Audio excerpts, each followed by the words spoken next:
Yeah, my kitchen's a mess. Whatever. I have to do the dishes tomorrow. So this broke. I just replaced the power pack inside of here, but check this out. This is what this does. Alexa, turn on kitchen lights. So I've got these wonderful little... That drives me nuts. I actually have to fix that, which I think is a bad solder on an LED, but these little tiny LED strips here. I've got these, a double strip up top here. There's some RGBs in there as well. And I've actually got them under the canopy of my stove as well. They're all tied together. And again, I'll give you a little... They're tiny little strips, right? But, and yes, the wires are not kept up there. I need to bind them. What the is this? Shame me. You all know how I live by now. But anyway, so I just replaced that power pack with 4 amp. Now in the meantime, the 3 amp that was powering it stopped working. And I guess that is the intro to the video, because there is the power pack that failed right there. What's the rating on it? This is the intro video, I guess, technically. 1203 amps. This failed. It stopped working. We're going to take a look at why. Alright, on with the video. Alright, here's our first attempt at cell phone top-down camera. This is a new configuration that our new editing people want us to do. Thanks, guys. So, oh, God.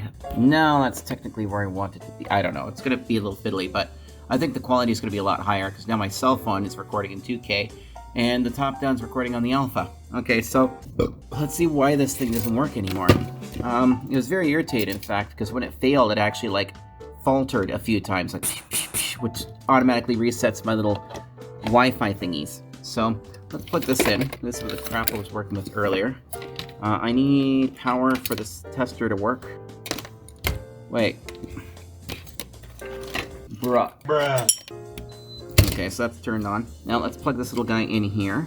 It's at 12 volts. That's good. That's where it's supposed to be. 12 on the nose, actually, by the way. So I'm going to go fine-tune. Set this up to like... Oh, look. It can't even take an amp and it fails. That tells me it's probably a cap. So now that we know that, let's get this thing out of here. Get it out of here. Get it out of here. Now, how do we open this thing up now? Let's get creative. I'm probably not going to put it back into operation ever. So I don't think it matters if it's destructively taken apart. And by the way, I just realized I forgot to put on a lapel mic. So we'll probably have to either use the audio from the cell phone or the audio from the camera for this shoot. But hey, it might turn out okay. We'll check it out after. Maybe that'll save me extra setup because I'm always trying to keep my setup down to a minimum. Okay, so let's try this. Maybe I can... This is the Govee branded power supply. It actually came with it. Usually you can get in here. I love this little bench vise, by the way. It's pretty awesome. Alright, so can I get in this way? Because this is probably glued together or fusion welded or whatever, like acoustic fusing of plastics. Oh, that's actually not very thick. There we go. What kind of damage are we gonna do? Yeah. Okay, I think that's open now.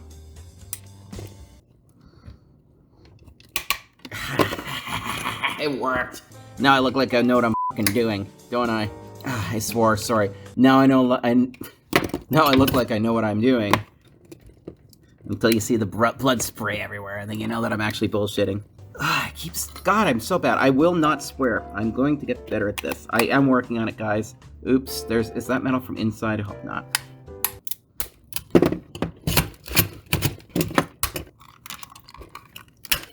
Oh no. Ow! Shoot! Okay, we're in. Ow! Alright. Okay, let's see what we got here. This doesn't look like a shitty power pack, actually. It looks like it's built well, so why did it fail and where's the heat marks? Oh, that hurt my fingies. Okay, let's try this now. Maybe I can get in like this. There. We're in. Yeah, man, we did it! Alright, let's take a close look at this without my fucking pumpkin head in the way. What do we got here? There's a full bridge rectifier. I don't see any thermal failures here, but that little cap's suspicious because it looks like that's part of the bootstrap circuit. Bet you that little cap's the one that's faltering. Because this looks like it's been getting hot. Actually, I don't like the discoloration on the power leads here either. That does not look bueno. So this is usually a What is it, a 50 ohm? It doesn't look like it's marked, so I'm gonna mark which side the negative is on here, okay? If I can get in there. Oh, good, the board's treated. Okay, let's get a soldering iron on here. Do I want a chunky tip? I don't think I want a chunky tip. Thomas took back his wicked epic desoldering machine, which I loved so much, so that's gone, but he needs it for his lab, which is far more important than my lab, because my lab is literally this stuff. It's not like I'm, you know, doing important work. He's earning money. I'm making YouTube videos and consulting, of course, but the technical aspect of my job is not as substantial as the networking aspect of my job. So get this cap out of here. I think it's right. Yeah, get it out. You know what? I think I need some more temp, and I might actually have to use some solder braid and some flux. There we go. So a little secret here, boys and girls, whatever you want to call yourselves. Here, if you put a little bit of flux on your solder tape, it'll work a lot better.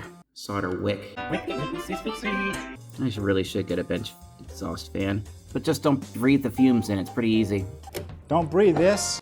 Man, I really like the way that I look on this little smartphone camera. Am I starting to get crow's feet? Oh, I better not. I'm gonna have to moisturize. Let's see if this little cap will come out now. Well, looks like it will. All right, let's get in here with something. Nips. Yep, bootstrap cap, 47 microfarad. Is it? Hold on. Standard bootstrap cap.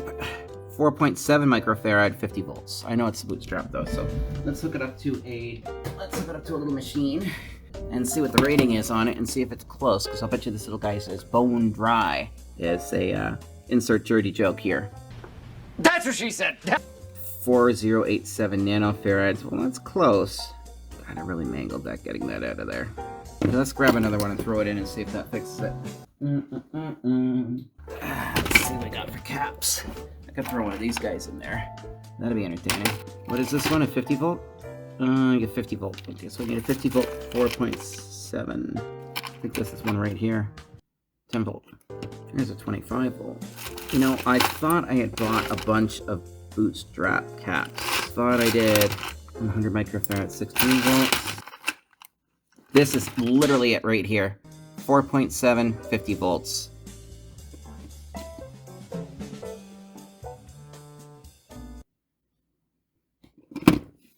Yeah, let's check this guy out now. I think this will fix it. I need a little tiny drilly bitty thingy. Nope. Maybe. Probably a better option. I like that one. Let's see here. This is a little secret, by the way. If any of my favorite YouTuber wannabe mentorees are watching, they're probably going to shame me for that. Okay, so let's see here. Let's drop this little guy in here now. My big fat hands cannot get me in here, so I'm going to use my spatula tweezers. There. In there now. I'm just going to splay the little legs a tiny bit so that I can hold this in place as I solder it. There we go.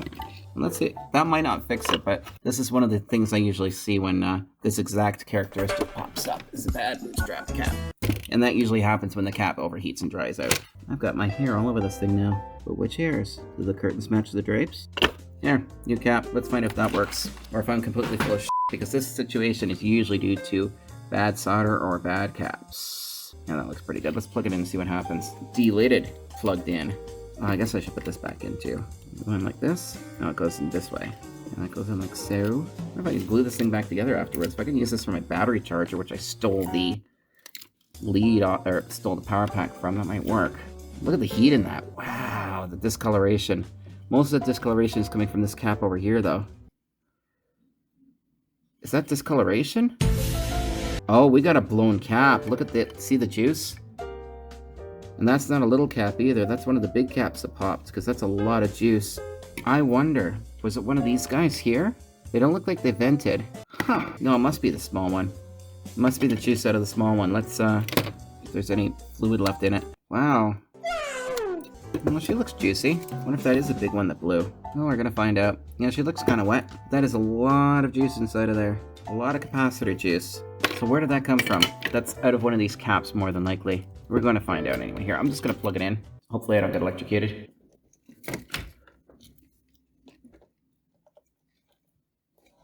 There we go. Let me grab the tester again. The power electronics. There we go. Okay, 12.2. That's a better sign. Yeah, it's working. He's alive! So the bootstrap cap popped. The good old faithful 50 volts, 4.7 microfarad. They get you up to 3 amps like you're supposed to be rated for. 3.26, 3.75, and it trips at 3.75, which is pretty good for a 3 amp rated power supply. So that's not bad. So yes, we found the problem with it. It was as I had thought, the bootstrap cap.